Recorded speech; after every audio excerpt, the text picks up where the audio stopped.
नमस्कार दर्शक मित्रों, आज बात करते हैं हमारे साथ में हैं दीपिका बेंगानी, जो एक ऐसी बीमारी से पीड़ित हैं। साथ ही वो 100 कुत्तों को, कम से कम 100 कुत्तों को जो है रोज सुबह या शाम को बिस्किट खिलाती हैं, अपना समय निकाल करके घंटों समय यानी कुत्तों के पीछे दे रही हैं। साथ ही साथ जो है वो जो है अपना एक फैशन डिजाइनर हैं, जो वर्क करके और अपना खर्चा खुद चलाती हैं।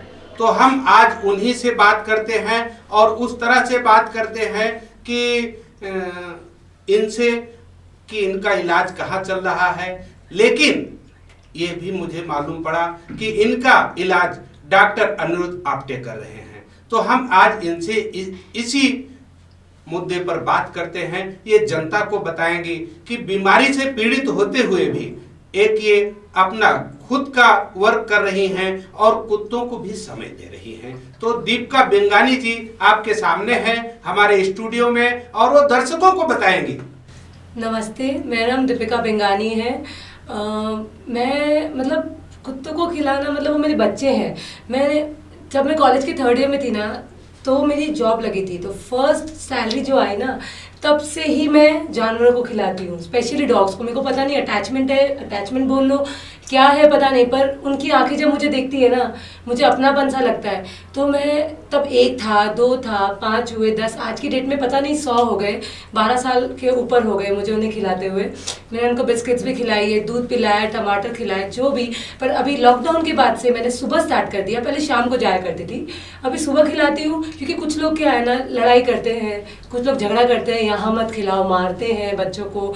तो इसीलिए मैंने लॉकडाउन के बाद से स्टार्ट किया सुबह खिलाना। तो सुबह 6 o'clock जाती है ना, तो कोई होता नहीं है, सब सो रहे होते हैं, तो आराम से उनको खिला देती हूँ। तो उनको भी तकलीफ नहीं होती, क्योंकि देखो जानवर है, वो बोल नहीं सकते, वो अपने सिर्फ प्यार की भाषा समझते। लेकिन आप सुबह सैकड़ों कुत्तों को कैसे और कहाँ ढूंढती हैं? नहीं, वो सालों से खिलाती हूँ ना। तो मेरे घर के पीछे आप जैसे इनकम टैक्स कॉलोनी है, फेमस है, दूर संचार BSNL कॉलोनी है, फिर वहाँ से लेके भटार, ब्रह्म कुमारी आश्रम तक, राज एम्पायर जो था, वहाँ से लेके रिलायंस कॉम्प्लेक्स, टर्निंग पॉइंट, ये सब फेमस जगह है सूरत में। तो ये सब वहाँ पर पहुँचने के आपके बाद में कुत्ते आपको पहचान जाते हैं कि दीपिका बेंगानी जी आ गई हैं? मेरी व्हीकल लेके जाओ, सब आ जाएंगे, कोई और आप भी चला के लेके जाओ, मेरी व्हीकल आ जाएंगे। यानी आपके व्हीकल को भी वो लोग पहचानते हैं? यस।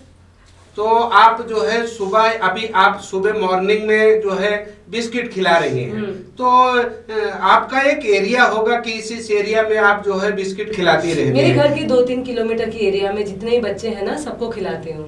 बराबर है। तो आप एक फैशन डिजाइनर भी हैं। हाँ। फैशन डिजाइनर भी अपना वर्क कर रही है। आप सेल्फ डिफेंस है, अपने सेल्फ जो है उससे जो भी आवक होती है और अपना खर्चा खुद चला रही हैं। तो आप फैशन डिजाइनर कितने सालों से हैं और आप हमेशा खुश रहती हैं? खुश तो रहना पड़ेगा, लाइफ में खुश नहीं रहोगे तो टेंशन में इंसान मर जाएगा। और आप अविवाहित भी हैं? हाँ, मैंने शादी नहीं की, क्योंकि देखो मैं छोटी थी तब से मुझे शादी नहीं करनी थी।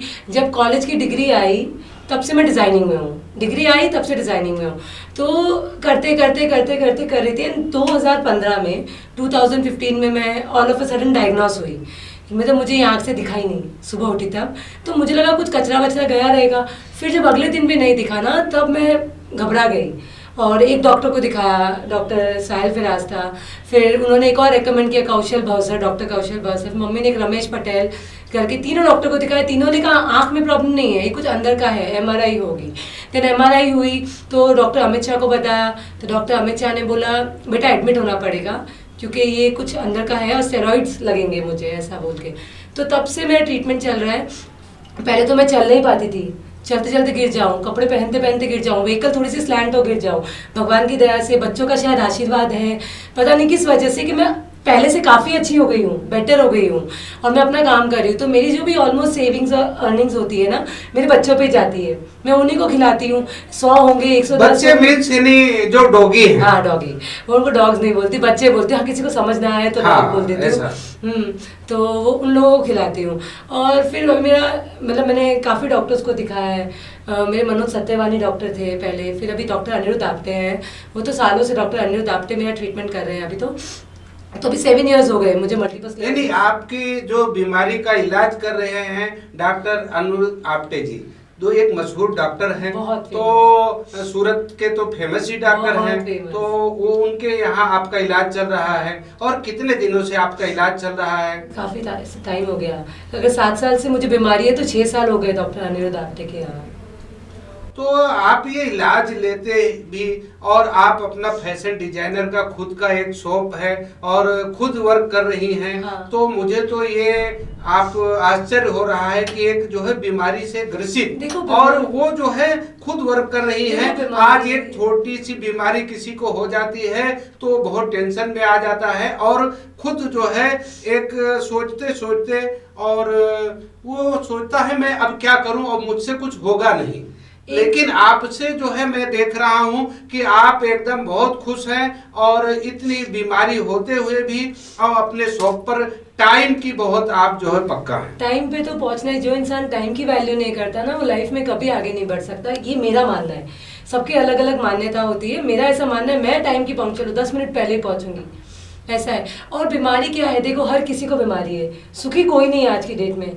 कोई शरीर से दुखी है, कोई तबीयत से दुखी है, कोई पैसे से दुखी है, कोई बच्चों से दुखी है, सुखी कोई नहीं है। पर वो दुख दिखा के कोई नहीं सुनने वाला तुम्हारा दुख, ये सिर्फ तुम्हें पता है कि तुम्हें कितनी तकलीफ हो रही है। लेकिन अगर तुम खुश रहोगे ना कहीं ऐसा हो सकता है कि तुम्हारी बीमारी भी ठीक हो जाए। अभी मेरा रिसेंट MRI में मेरे, जिसमें क्या होता है ना बीमारी में ब्रेन में घाव दिखते हैं, MRI में घाव दिखते हैं, वाइट पैचेस दिखते हैं। तो आज मैं मतलब भगवान की दया से चल रही हूँ, बोल रही हूँ, काफ़ी लोग हैं जो चल भी नहीं सकते ऐसे सब, तो भगवान की दया से मुझे आशीर्वाद है कि मैं चल रही हूँ, अच्छे से घूम रही हूँ, बोल रही हूँ, सब अच्छी बात है।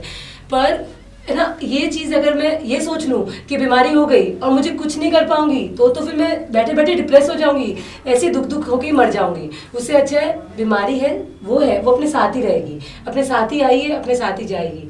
तो अपने बीमारी के साथ कैसे जीना है, ताकि इस बीमारी को अपने को हराना है, खुद हरा सकते हैं, दूसरा कोई नहीं आने वाला हराने। इसे डॉक्टर अनिरुद्ध आपटे भी मुझे बहुत खुश होते हैं, काफ़ी लोगों को मोटिवेट भी करते हैं, बोलते दीपिका से बात करो कि वो अपना बुटीक भी चला रही है, अपनी कार चला रही। पापा तो बोलते हैं कि कार नहीं चला सकती, तू तो किसी को ठोक देगी, किसी को मार देगी, ये वो, तू तो नहीं चला सकती। मैंने कहा पापा नहीं, मैं चलाऊंगी, ऐसा कोई काम नहीं जो मैं नहीं कर सकती। जब मैं गिर जाती थी ना कपड़े पहनते पहनते सालों पहले, फिर मेरे को अचानक से एक दिन मन में आया, अरे मैं तो दौड़ ही नहीं पाऊंगी, मैं तो चल ही नहीं पाऊंगी।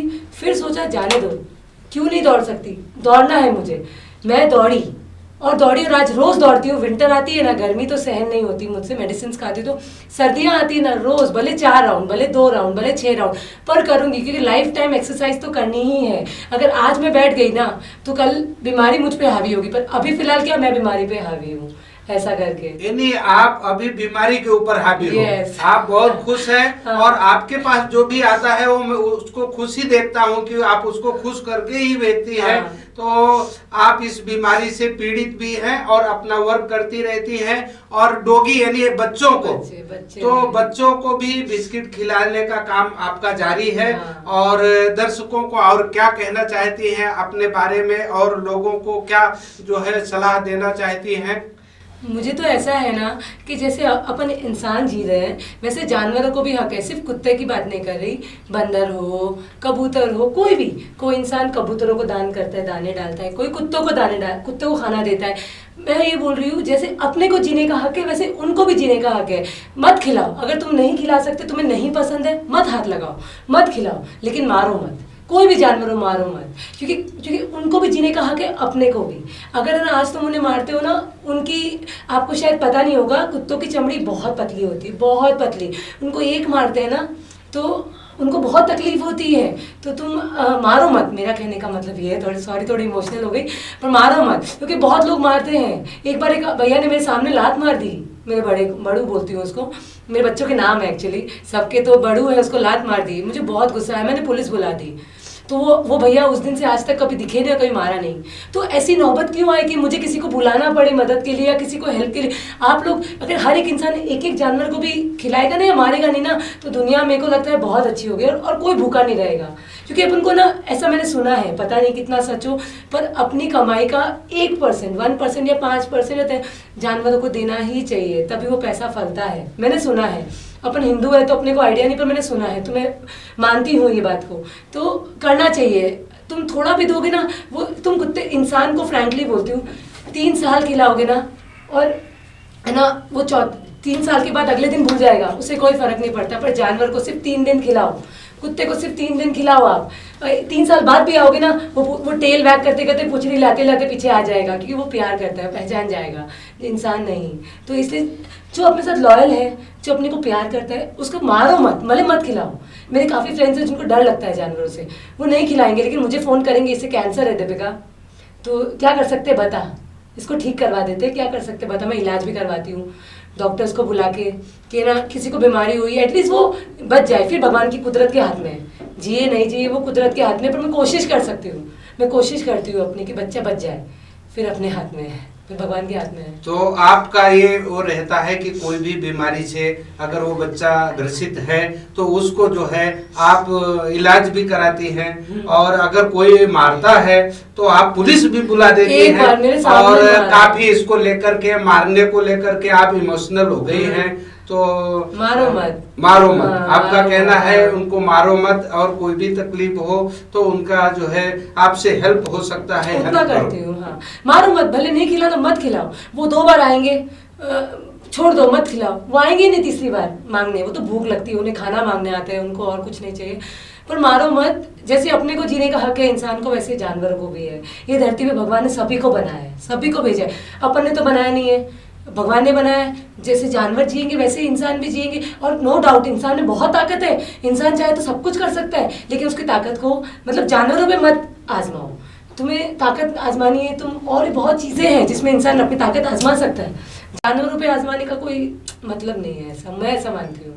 धन्यवाद दीपिका जी। यह रही दीपिका जी जो राजस्थान चुरू डिस्ट्रिक्ट से है, दीपिका बेंगानी, और एक ये बीमारी से ग्रसित भी हैं, और उसके साथ साथ जो है यानी कुत्तों का सेवा सुबह या शाम को 1 घंटा 1.5 घंटा इनका रोज का करने का है। सैकड़ों कुत्तों को बिस्किट खिलाती हैं, साथ ही एक फैशन डिजाइनर हैं जो उससे वर्क करके और खुद का यानी अपना खर्चा जो है अपने खुद की मेहनत से चलाती हैं, किसी पर ये डिपेंड नहीं है। तो इनके लिए बहुत बहुत धन्यवाद, और इनकी तरह जो है सेवा आप सभी को भी करनी चाहिए। और आज जो है हमारे साथ स्टूडियो में आई तो उसके लिए हमारे तरफ से भी बहुत बहुत धन्यवाद दीपिका जी। आपको भी प्रणाम।